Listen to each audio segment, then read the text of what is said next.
what it was is that I was getting widely criticized for having such a large percentage of my assets in two of our mutual funds, Barron Partners Fund and Barron Focused Growth Fund, in one stock. And people said, how can you be so crazy? And so I wanted them to think I wasn't crazy. I know I'm crazy.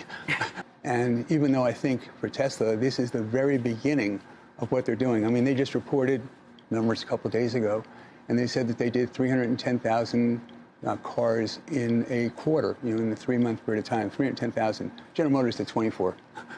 Not 24,000, 24. You expect to still be an investor in 8 to 10 years? Yes.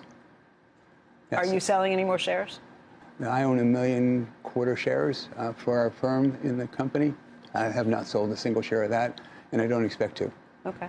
In my lifetime. In your lifetime, you don't expect? In my lifetime. Okay. And the same thing with SpaceX. So I think we're going to make 3 or 4 or 5 times our money in the next 10 years in Tesla. And I think it's again from on top of the 20 that you've made. And in the case of SpaceX, I think over the next 10 years, we're probably going to make 20 or 30 times our money. When do you think that company goes public? I think that it's unlikely that SpaceX is going to go public anytime soon.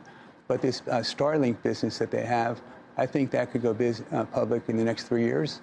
And that's the business that is ultimately looking, that's this, I was describing to you about Ukraine.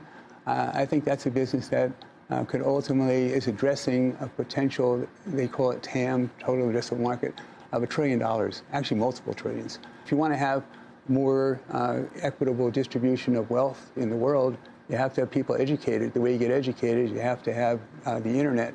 If you don't have the internet, you can't accomplish that. So this is broadband satellite internet, and it's an unbelievable business. And the reason they can do it and other people can't is that they have no cost for launch. So everyone, I want to talk about this. And so when everyone else has launch costs of $100 million, $200 million, $300 million per rocket, and they use it one time and then it burns up, our guy sends up his rockets, brings it back down and uses them over and over again.